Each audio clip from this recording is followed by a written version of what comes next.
Imagine a candle that has been burning through a long night. By now, the flame has passed its tallest point. The wax has melted down. But look closely. The light has not grown weaker. It has grown warmer, softer, more intimate. It no longer tries to light up the whole room. It simply glows, quietly, beautifully, right where it is. That candle is you. If you are watching this, you have likely lived 6, 7, maybe 8 decades on this earth. You have worked, you have raised families, you have endured losses that no one else fully understands. You have carried burdens you never asked for. And now perhaps you find yourself in a quiet room of life, wondering what comes next. The world around you may tell you that your best years are behind you. American culture worships youth, speed, productivity. When you can no longer keep up with that pace, it's easy to feel like you've been left behind, like the candle is just burning out. But I want to tell you something different today, something that the Buddha understood 2600 years ago. You are not running out of time. You are entering the most sacred season of your life. In the Buddhist tradition, old age is not a decline, it is an awakening. It is the season when the noise finally quiets down and you can hear what your heart has been whispering all along. The Dhammapada, one of the oldest collections of the Buddha's words, reminds us that a human life is rare and precious, more rare than a blind turtle surfacing in a vast ocean and placing its head through a single floating ring. You have this life, you still have it, and what you do with these remaining years matters more than everything that came before. Today, I want to share with you 5 meaningful things, 5 pieces of inner work that I believe deserve your full attention for the rest of your life.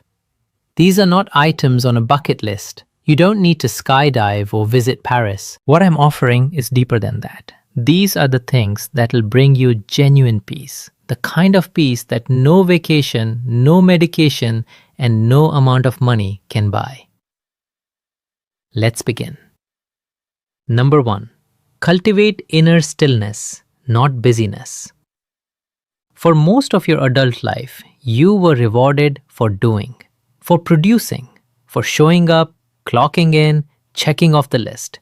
Your identity was built around what you did, your job title, your role in the family, your responsibilities. And then, one day, that structure fell away. Retirement came. The children moved out. The calendar emptied. And for many people, that emptiness feels terrifying. I've seen it many times.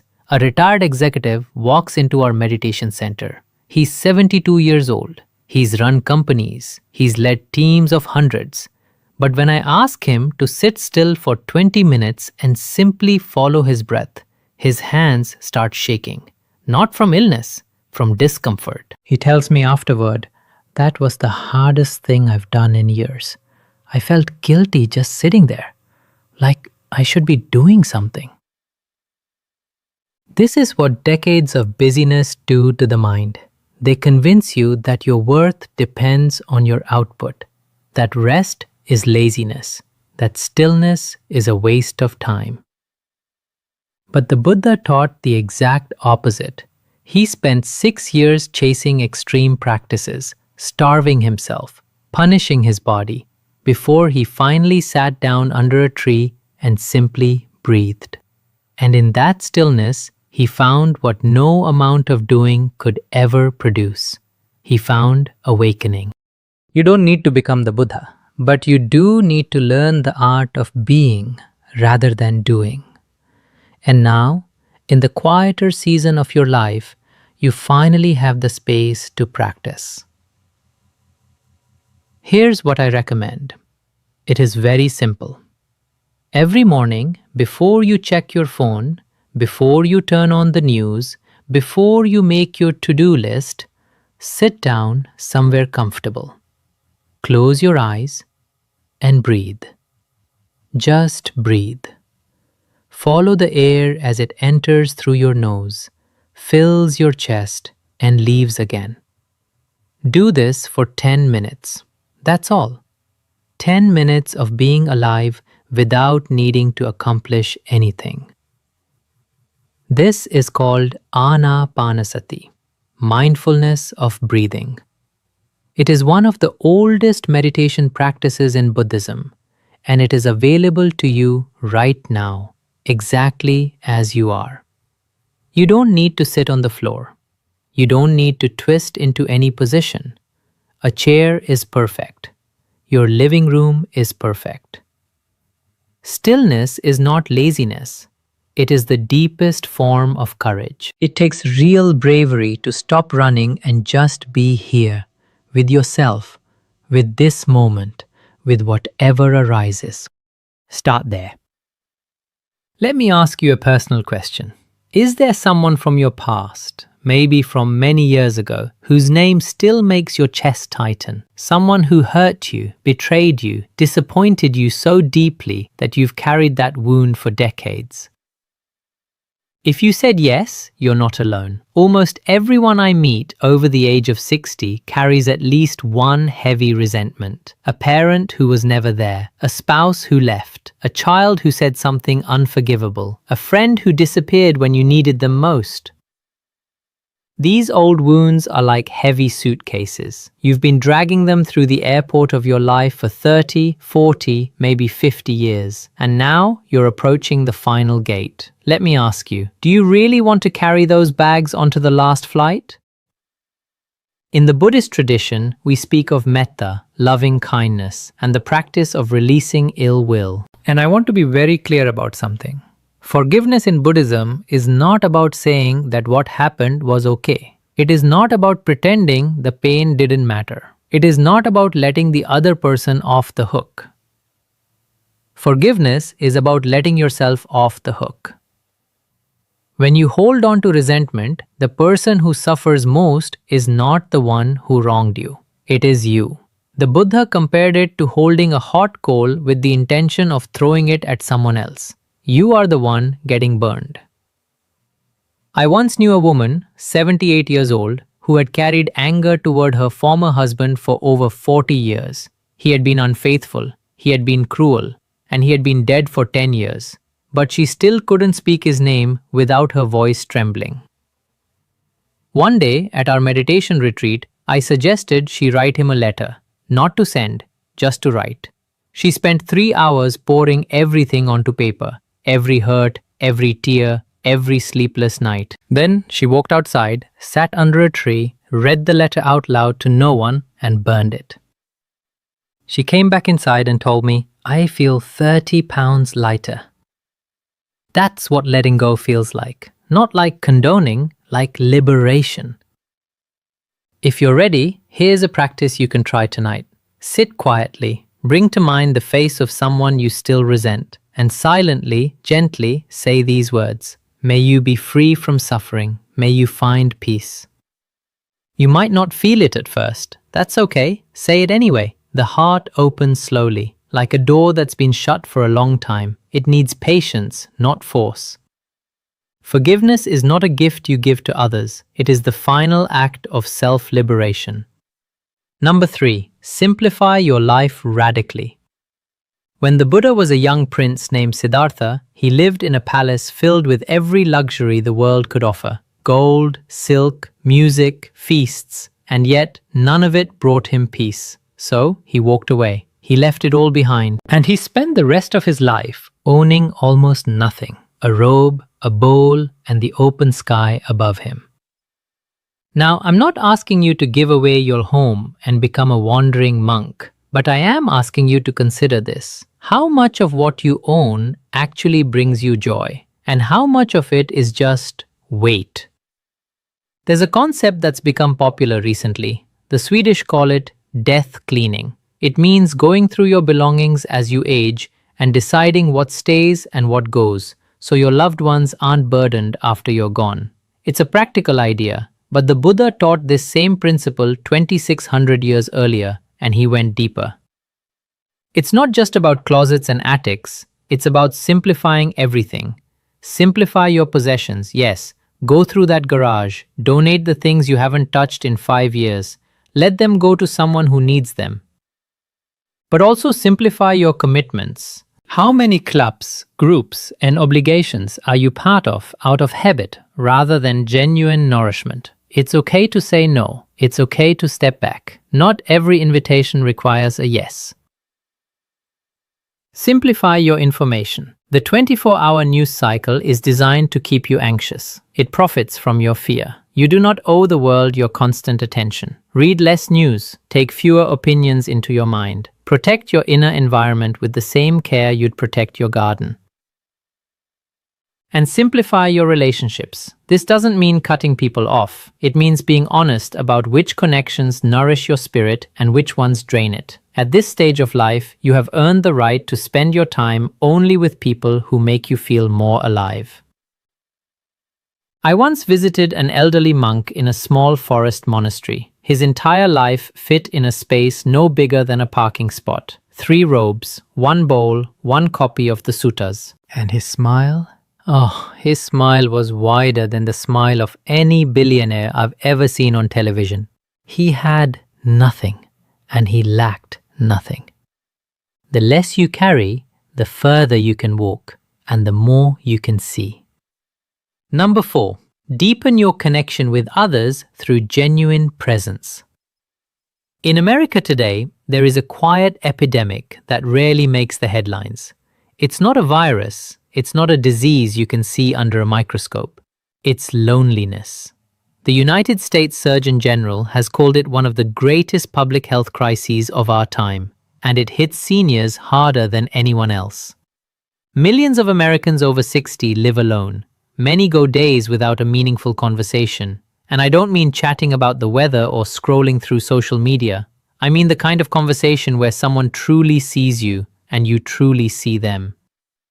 The Buddha valued human connection deeply. He once said that Kalyana Mittata, good friendship, wholesome companionship, is not just part of the spiritual path. It is, in his words, the whole of the holy life. The whole of it, not a piece, the whole thing. But here's what most people misunderstand. Connection is not about having more social activities. It's not about joining another club or signing up for another group trip. Connection is about the quality of your presence. Think about the last time you sat with your grandchild. Were you truly there? Or were you thinking about your doctor's appointment? Were you listening? Or were you waiting for your turn to speak? Deep listening is a spiritual practice. When you sit across from another human being and give them your full, undivided attention, no phone, no distractions, no agenda, something sacred happens. They feel it, and so do you. Here's what I encourage you to do. The next time you're with someone you love, a friend, a child, a grandchild, put your phone in another room, look into their eyes, and ask them one simple question. How are you really doing? And then wait. Don't rush to fill the silence. Don't jump in with advice. Just wait. Let them speak. Let them be heard. You might be surprised at what happens. People are starving to be listened to. And you, with your years of experience, your patience, your warm presence, you have a gift that no young person can offer. You have the gift of unhurried attention. And if you feel isolated, if you don't have many people around you, consider this. Join a sangha, a meditation community, or volunteer somewhere you can give the gift of presence. Sit with patients in a hospital, visit a hospice, read to children at a library. You don't need to do anything extraordinary. Just show up, be there. That's enough. You don't need more friends. You need more moments of being truly seen and truly seeing another. Number 5. Make peace with death, and therefore with life. This is the one no one wants to talk about, and yet it is the most important thing I will say to you today. In American culture, death is the great taboo. We hide it behind hospital curtains. We use soft words, passed away, no longer with us, as if we can soften the reality by choosing gentler language. We spend billions of dollars trying to look younger, feel younger, live longer, anything to avoid facing the simple truth that every life comes to an end. And because we avoid thinking about death, we live in constant low-level fear of it. It hums beneath everything, beneath our worries about health, our anxiety about money, our desperate clinging to routines. We don't talk about it, but we feel it every day. The Buddha took the opposite approach. He didn't hide from death. He looked directly at it. He taught a practice called Maranasasati, mindfulness of death. And he considered it one of the most powerful meditations available to any human being. He said, and I'll paraphrase, "Of all the footprints, that of the elephant is supreme. Of all mindfulness meditations, that on death is supreme." This is not morbid. This is not pessimistic. This is the ultimate wake-up call. When you contemplate your own death, not in panic, not in despair, but with calm, clear awareness, something extraordinary happens. Everything becomes vivid. The coffee tastes richer. The birdsong sounds clearer. The face of your grandchild becomes unbearably beautiful. Because you finally understand, not just intellectually, but in your bones, that none of this is permanent. And that's exactly what makes it precious. I know a man, 80 years old, who began practicing death meditation every morning. Before his feet touched the floor, he would lie in bed and think, "I may not survive this day. If this is my last morning, have I lived well? Have I been kind? Have I said what needed to be said?" After 3 months of this practice, he told me something I'll never forget. He said, "Bhante, since I started thinking about death every morning, I have never felt more alive. I taste my coffee differently. I hug my grandchildren longer. I tell my daughter I love her every time we talk. Not because I'm afraid, because I'm awake." That is what Maranasati gives you. Not fear, freedom.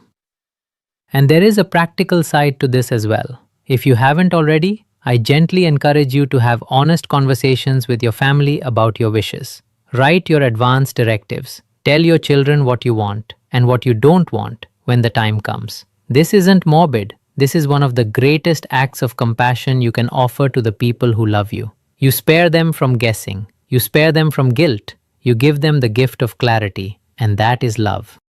When you stop running from death, you finally start living fully. Let's return for a moment to the candle we began with. It has burnt lower now. The wax has melted. But the flame, look at it. The flame is still here, warm, steady, quiet, not trying to prove anything, just giving light. In Buddhism, there is a symbol even more beloved than the candle. It is the lotus flower, and there's a reason we chose it for the name of this channel. The lotus does not grow in clean water. It grows in mud, in swamp, in the dark, thick muck at the bottom of a pond. And yet, when it rises to the surface, it blooms, white, pink, luminous, completely untouched by the filth it came from. Your life may have had mud, plenty of it, loss, disappointment, illness, loneliness, regret. But that mud is not your enemy. It is your soil. It is the very ground from which your deepest wisdom, your most genuine compassion, and your truest peace can bloom. So let me leave you with these 5 things once more as seeds to carry forward. 1. Cultivate inner stillness. Stop doing, start being. 10 minutes of breath in the morning can change the entire color of your day. 2. Heal and release old resentments. Forgive, not for them, but for you. Put the hot coal down. Your hands deserve rest. 3. Simplify your life radically. Less stuff, less noise, less obligation, more space for what truly nourishes your heart. 4. Deepen your connection with others through genuine presence. One real conversation is worth more than 100 casual ones. Show up, listen, be there. And 5. The bravest one of all. Make peace with death. Look at it, sit with it, and discover that on the other side of that fear is the most vivid, grateful, awake life you've ever known. You have lived long enough to know that the world is both beautiful and broken. You don't need to fix it. You don't need to accomplish one more thing. What you need, what the world needs from you, is for you